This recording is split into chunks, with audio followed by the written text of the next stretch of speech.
meditating on the conversations that we've had, because we've recorded every single conversation we had, and just meditating on that. And from there, I put myself in Dimbo's shoes, and I was like, damn, if I lost my mom, like how would it be? And I developed a part of the script, and just being able to write that and visualize that. I was able to see what kind of shots that we were looking for. A lot of our shots are um, medium to close-ups, as well as our wide shots.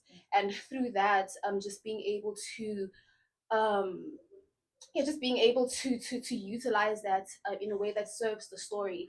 So just to go in depth with the cinematography, and how we create distance, and also understanding that grief is, it's silent. The way that we the direction of our film is grief that is silent, and um, how does that reflect visually, and how can we tell grief within a frame. So with our long shots, they create distance, and depth, and our close-up shots for much more intimacy, and as Impilo said, memory as well. And then for the grading, it's very tricky, because grief comes in all different sorts of colors, and it depends on what kind of grief you're trying to explore that emulates that color. Yellow is for healing, and blue is for, still in there, and black is for, I'm in complete darkness. But this was different, because you've ventured through all of that, and what does grief look like to us? So yeah. I love that. I think for someone who doesn't know, didn't do television productions, that every shot tells a story. Yeah. So if it's a close up, it tells a certain story. So if it's a long shot, it tells a certain story. And you? Well, the crazy thing is that when I got into this production, I never wanted to be a sound designer. I wanted to be a cinematography, because when Dimpo pitched her story, I was already thinking of the shots, the angles, the camera that I was gonna use. And the crazy thing is that Mel has already chosen the role, and I was like, and everyone else has already chosen the role. So the only role that was left was sound design. And I was like, guys, I don't like sound, but I'll just do it. Exactly, I'll just do it because the gal gotta do something. And then we started. I think we started recording, and as we were doing the practice thingy, The practice interview. the practice interview, I kind of fell in love with sound, and it was like, maybe it's not a bad thing. And my group was also giving me like motivation of doing, you're the best sound designer. Right? The irony, because you won an award. Yeah, she actually won an award. Is that I won an award for sound design. Maybe I'm destined for this. Yeah. But the fact that you won an award, you're totally destined for it. Yeah. And you, Dimpo? So I was the director, and so I had to make sure that the visuals, the script, everything comes together to tell the story. But then also, I was telling a story, like my story. So I had to find the balance of, being a part of the story, but also having like an objective eye still. So I think that was a bit of a challenge for me. But my team, guys, you see this crew. You see this crew. Like, there were moments where I had to step out of being a director and actually be the person telling the story. And they allowed me to do that, the spaces I needed to breathe, they allowed me to do that. So yeah, I was the director, and I think what was interesting with that was also picking the parts that I wanted to share, because because it was not, of course, like, it's your story. Remember, they also came to my home, right? So there are a lot of parts of me that I was opening up to them. They were no longer just my classmates, right? They were coming into my home, they're coming to my heart. So I had to play director and still be Dimpo, and some moments I have to cry, some moments I have to call cut, But I think that's what made the journey beautiful. I think my mom didn't get to see me finish the degree, So it was so profound that I got to honor her with what she didn't really get to see me. Yeah, you know. So yeah, I think everybody did a great job. Like Mel killed Mel killed the visuals, you guys. She killed the color grading to me. So, you know, we shot at waterfall, ne? Dibengeni. And you know, there were sounds of water. You know, water is also associated with healing, right? The sound effects, and Dumi really like got into that. And even with like the script, you know, the way that it was treated with Impilo, like the things she wanted us to see. At home we have like my mother loved roses, like flowers. So we have like I don't know if she remembers this, but we have like a dry like rose, right? And of course everybody's just passing like it's a dry rose. Pilo's like, no guys, like we have to capture this, right? I said that. I said it's very important to capture because I love gardening. I love the garden, I love flowers. That's how I ground myself. And as we were shooting, I remember because Mel was like obviously shooting interior shots because we were working on time. And in the script, because the script was going to be a voiceover, so in the script it's like my mother loved gardening, and I was like, hey guys, we don't have a shot of the garden, and it was April, ne? I mean, as much as it's a season change, not all of the flowers have died, you know, in terms of nature, but most of especially the roses, they had died, most of them. I said it's very important to take a shot of the roses that have died to kind of show that the person who takes care of them is no longer alive, because I genuinely do believe that flowers and the garden feeds off of the energy of whoever takes care of it. So if the person who takes care of it is not in a good state, then the flowers are not going to be in a good state. So in that moment, I said to Mel, you need to take a shot of the rose.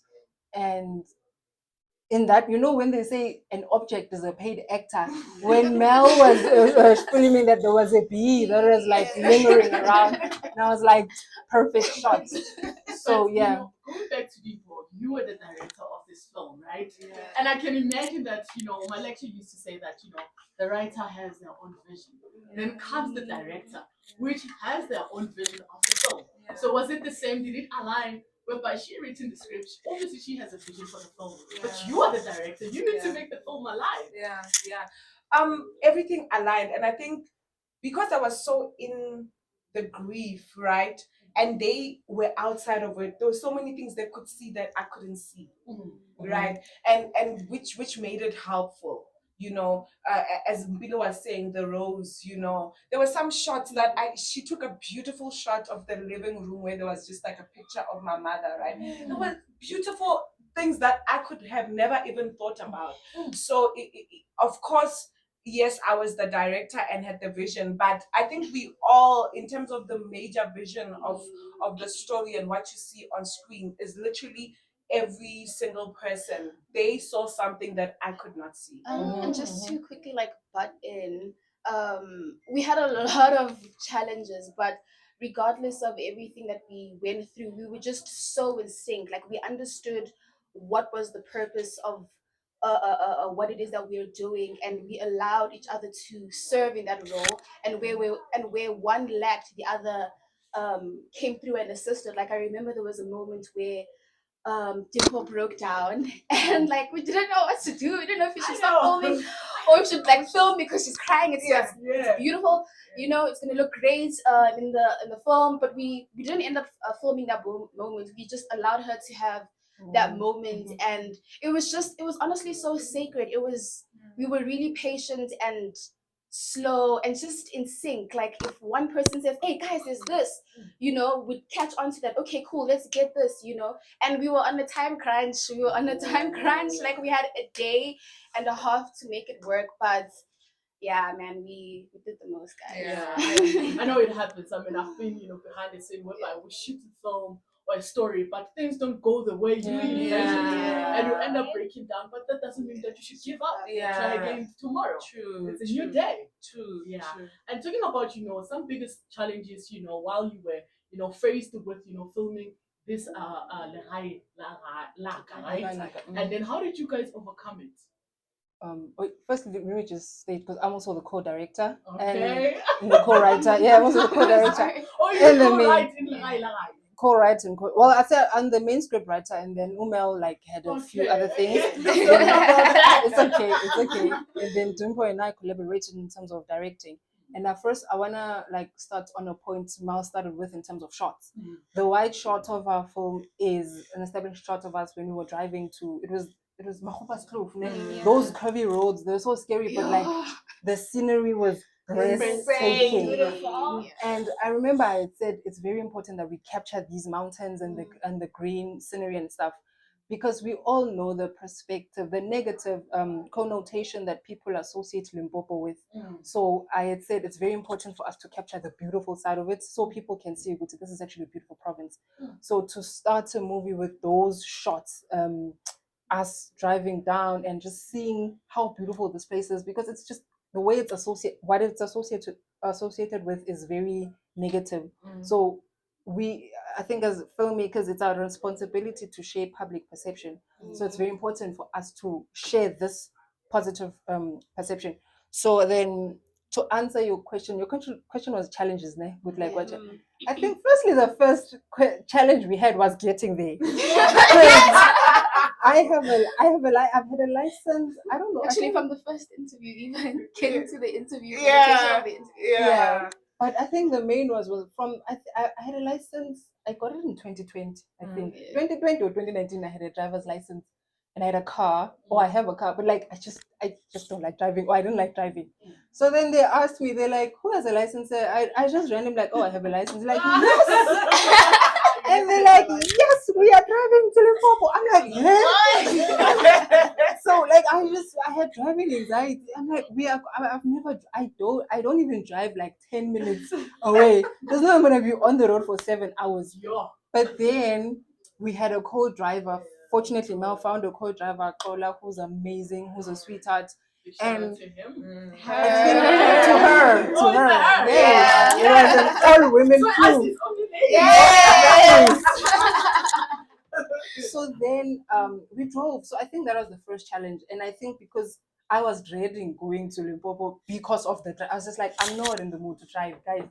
But then I think driving there just let me know, yeah, we are on the right track. That was the first. As soon as we got there, Dimpo welcomed us, her sister welcomed us with warm hands, and we kind of like started to navigate whatever it is that needed to be navigated.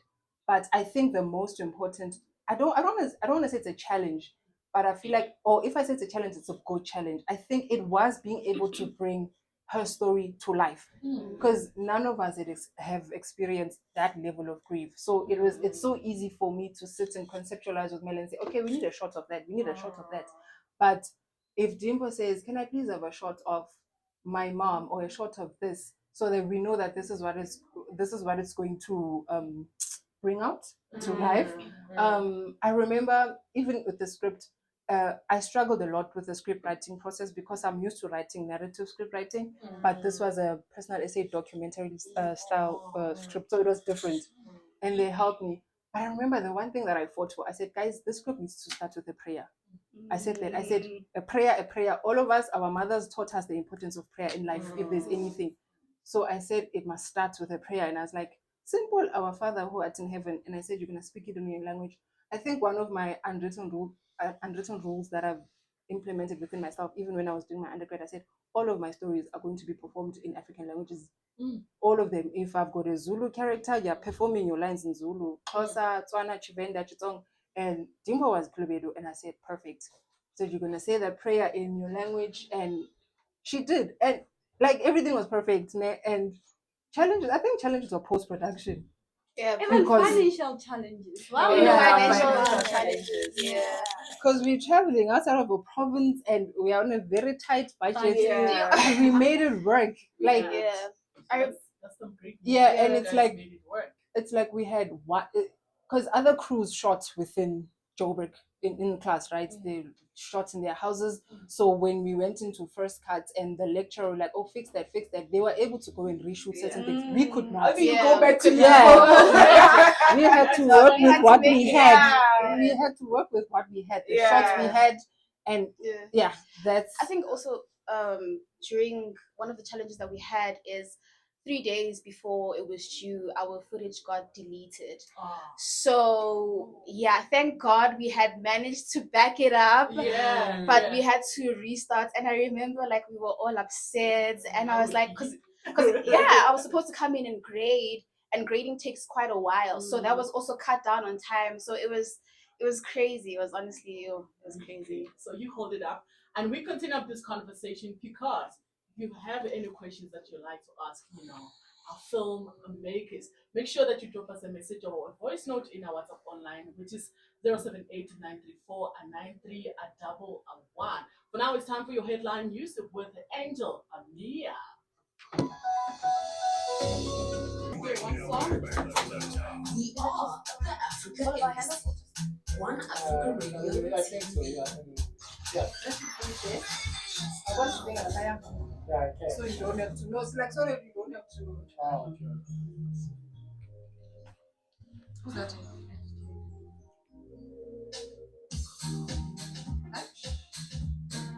You guys don't know these things. Some of them are 2000. How much you came? They don't know this is, right? Who said I don't know it? You know the song. 2000. 2000. I go. That is cool. I know the song. Gonna show that for like a few seconds and then you just show. So in the meantime, I'm going to set up a picture like where you're standing and then just like picking up. Oh, but I wasn't sure you yet. You know the best. Dimple, do you have another speaker in chance? Dimple. Dimple. Do you have another speaker in chance? Another? Dimple, like please. Buy that.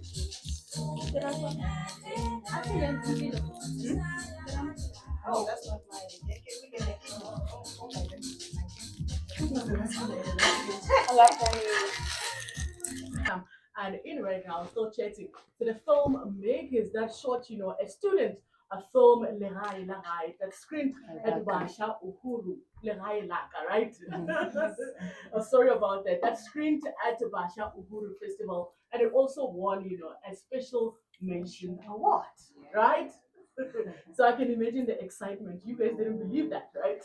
Yeah, no shame. It was, I think for me, it was so profound. Like, and what was weird also is that it also found me at a weird place in my grief, right? Like, I just lost it. Like, I was just very down, and winning that award for me was just like reassurance, like, you guys actually did something good. You guys actually did something profound. And I think also to honor my mother's legacy as well.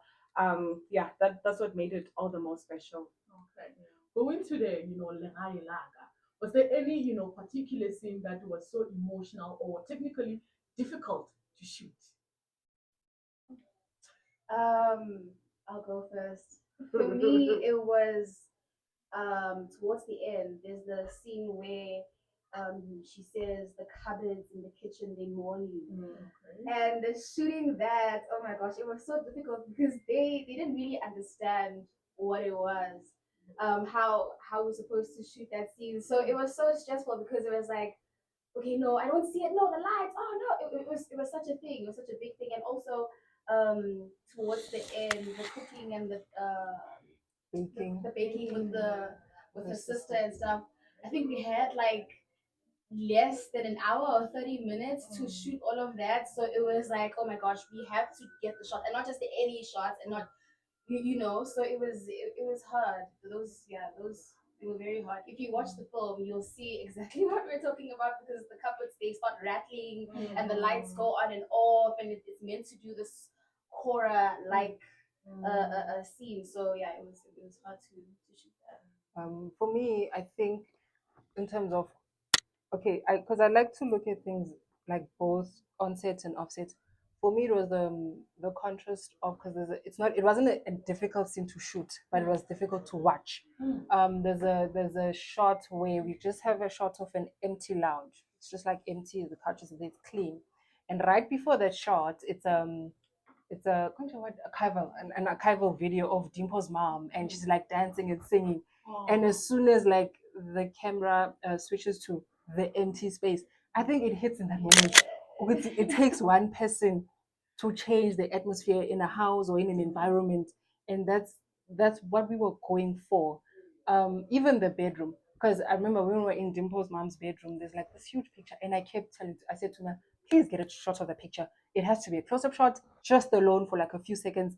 And because as Dimple and I, we were co-writing, there'd be times I'd have to step outside, but then I'd come back with an idea, and I'd be like, hey, that time we have a storyboard, and I'd be like, hey, I need you to shoot a picture of that.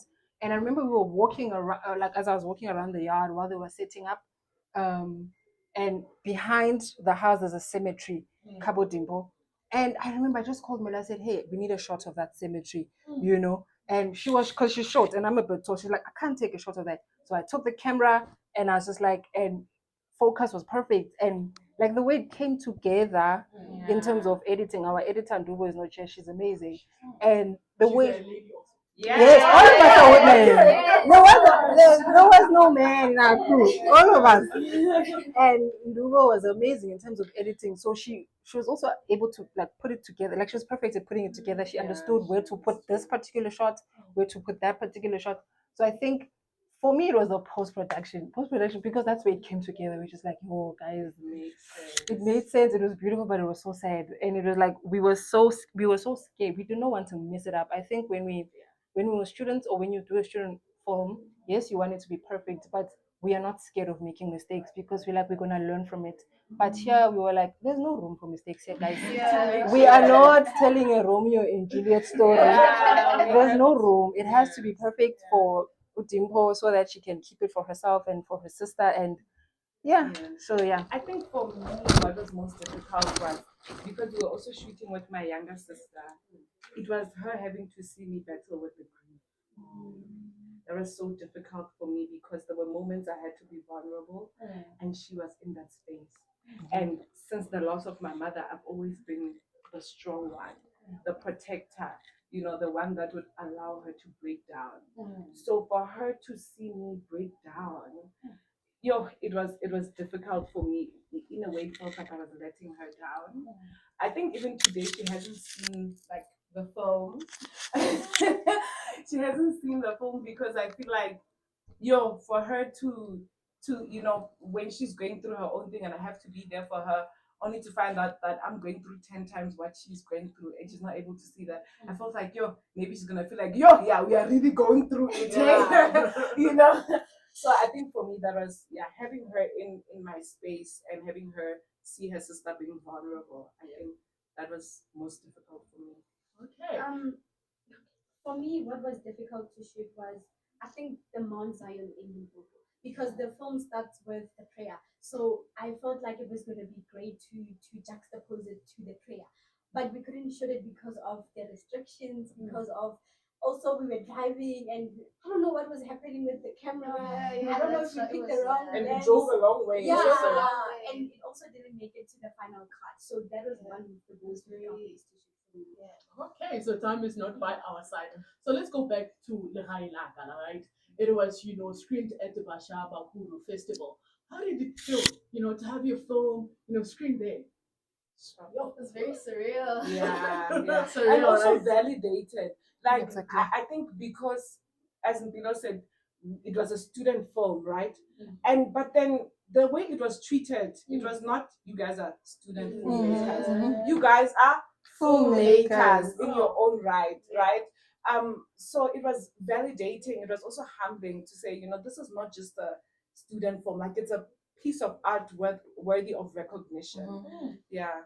And for also, yes, for me it was also validating because I remember they were like when Dubo told us that we are screening. I wasn't reading the text messages because I was just not in my space. I was just not in a good space, and I decided last minute to go. Like I was like, I need to go. This is my crew. Hello, high waters, thick and thin. I have to be there with them. So I go there, and when I go there, I see like industry giants. I see like the likes of Posha Gumede, who's an amazing writer. We see the Mabatu Monchos, who we grew up watching. And I'm like, this is serious, most. We're not playing here. So then the film was screened and people watched it, and I genuinely loved, because one of the most important things that we were taught in film school is that the theme needs to resonate with the audience. If the theme doesn't resonate with the audience, it doesn't matter how expensive the movie was and how much you've got the world's greatest actor, it's not going to have an impact. So we had like people of different ages. We had like people are old enough to like my mother sitting in front, and it resonated with them as well. You know, when they watched it, and they were like, "This is such a beautiful movie about grief and how people are struggling with grief, or how they navigate grief." Because there are people who lost, like we've got Dimple who recently lost her mom, and her grief is like relatively new. But then you've got a person who's lost their mother 20 years ago, and they will tell you that sometimes I wake up and it still feels like yesterday. So then watching this movie and them seeing it and saying, actually, this is a movie that kind of brings a sense of healing within us, and how we can navigate grief in terms of like turning to memories that we create with our loved ones. So it was validating for me to see that. It was okay. Also, because I used to say, oh, I'm an aspiring filmmaker. After I won this award, yeah, after I won this award, like my friends are like, you are an award winning filmmaker now. You must own it. They're like, you must own it, you must bask in it, and you must just like never downplay yourself. So it was just, yeah, that's how big it was. Because since time is not by our side, I want to know from you, what does this achievement mean, and your future in film industry? For me, this achievement means that I belong here. I know what I'm doing. I chose the right career, or rather the right career chose me. Because at times we doubt ourselves when opportunities don't come. We think, okay, let me just do something else or whatever.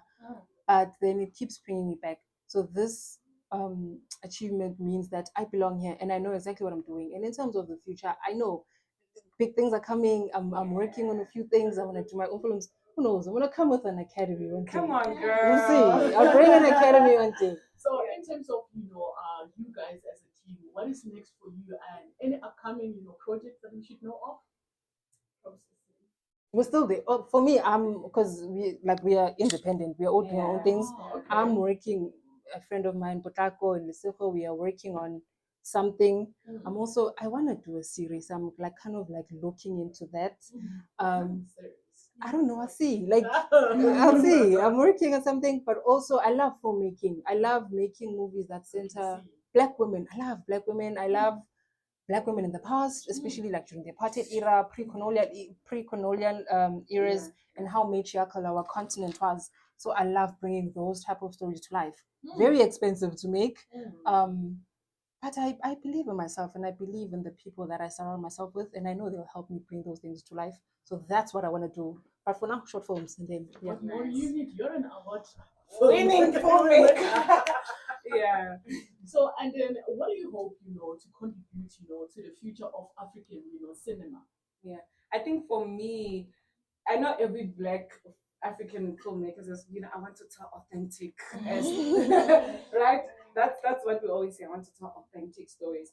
But really, because of the influence, the film industry is quite broad, because given the space that the African or South African film industry is positioned at, we sometimes also rely from like funding and all of that from like external fundraisers who don't necessarily understand our filmmaking, our stories, and sometimes we are forced to alter that to fit a certain narrative that is viable, right? Because at the end of the day, it's a film business. Of course, we're storytellers, then there's a film business aspect of it.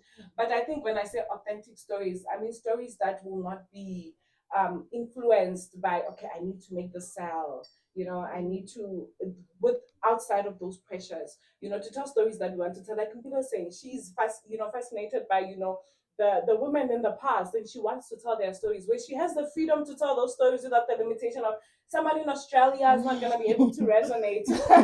You understand? In our Netflix kind of place that we exist in, those things exist. So it is to be able to tell stories without those boundaries and those limits, stories that I want to tell. Like winning this award meant that my story matters. The stories I want to tell matter. So it's being able to tell more stories like that. And just to build on to what Dimple is saying, staying true to our voice and letting that be heard. you know, because oftentimes, as you said, we tell the story and then it's altered, and yeah, I think just really forcing that, hey, this is the reality that we have, and letting the world know about it, you know, and yeah, staying true to our voice. And I'd like to hear from you, Dumi. I mean, any advice that you give, to young aspiring filmmakers, listening right now to this, filmmakers award are winning. Well, okay. So for me, you don't have to be perfect to start. Yeah. Because Yes. when I went in, I never even thought I'm gonna end up at this, to be honest, because I never believed in myself, but my teachers did. So I think sometimes you just need to begin without even preparing, because if you wait for yourself to be ready, maybe you're never going to be ready. I got into it without being ready, and I did not know anything about camera, and I had to start from scratch. But because of the love of filmmaking, I ended up being an award-winning filmmaker. So I'd love to say to the young people that are listening to this, I'm saying the time is now. Just start with whatever that, whether you want to be a filmmaker, an artist, whatever that you start now. The time is now. The time is now. Sorry, also just to build onto what Dumi is saying, right? As artists, it's about the process, it's about the journey, you know, Yeah. constantly rediscovering yourself. There's so much beauty in that too. And tap into that, the ugliness of it, the beauty of it, the shameful part, the parts that are uncomfortable, especially the parts that are uncomfortable. It's where you get to really understand who you are and what it is that you want. And that is the art within itself. Art is never just really a beautiful story. It comes from a broken place. So yeah, just yeah.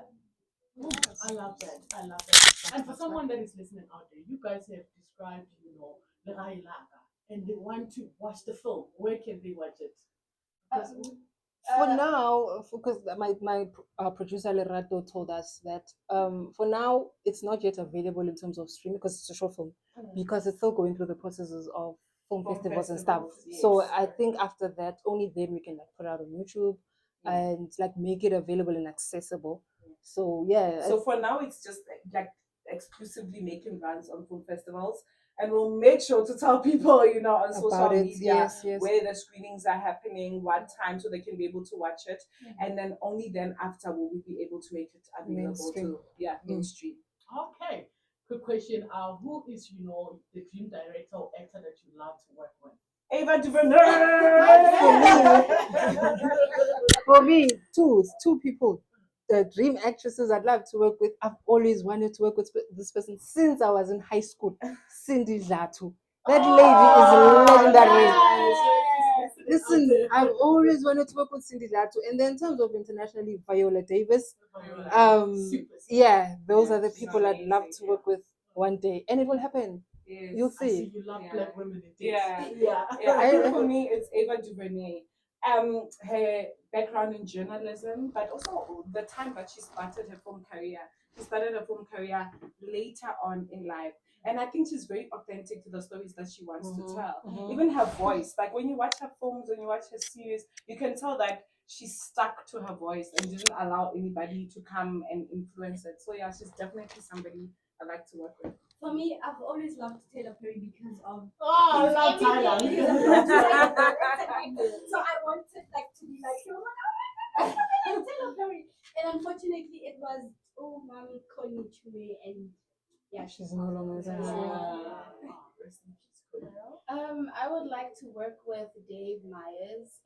He's mostly in music videos. But yeah, I would really love to work with him as well as Ryan Coogler. There's just something about what they do that is just so much art. And yeah, yeah, those two. Well, ladies, I'm super, super proud of you guys. And any last words that you'd like to say, to anybody that is just listening to the award winning film? Exactly. I think for me, this film was just a testament of like your story matters. Like sometimes you go through things, even as storytellers, there are certain things that we don't think we should put out there or deserve recognition or deserve to be seen. As Mpilo was saying, there were people that felt validated in their own grieving journeys because of watching me go through my own grieving journey. So your story matters, not only for filmmakers, But for like everyone, you have a story. Mhm. He Yes. has a story of how he got here. You understand, and that story matters. Yeah. If you're looking to tell your story, please you can find me on Instagram. I was about to go. Sell yourself, girl. You can find me on Instagram at Samuela. Yeah, and follow the Africa Radio TV and you'll be able to see our definitely. handle there. Yeah. And you across social, who are you? Tumi_SO26. She also won an award in case you didn't know. Yes. Award-winning. Malachi_Dimple. Okay, on Instagram or across all socials? On Instagram and then across all socials, Dimple Malachi. Okay. On Instagram, Nompilo_K. Then on TikTok, Mpilo Kumalo _ yes, at Mpilo Kumalo _ on I TikTok. love that. I love that. And we're super proud of you. Legae Laka. Straight at Bashabahu Festival. That is just, just super, super amazing. And this was a student film. You didn't think that it goes this far. far. Like, super, super proud. And on top of that, you guys are ladies. Women power. Yes. So Runs the world. Exactly. Exactly. So I Runs can the world. imagine that it wasn't that easy, to shoot, being ladies only. Yeah. You have to think about your safety also. Yeah. And we're living in South Africa. We can't Yeah. shy away from what's happening. So thank you so much and hoping to see you. All your dreams come true. Thank you. Thank you for having us. Thank you so much. So for now, it's time, for your full bulletins with Angel and Mia. Angel, are you ready? Come closer.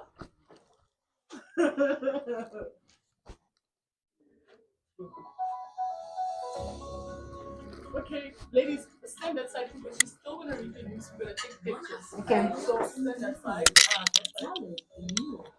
Sit. One minute. Sit that side. Thank you so much, y'all. You look beautiful, all of you. How is it?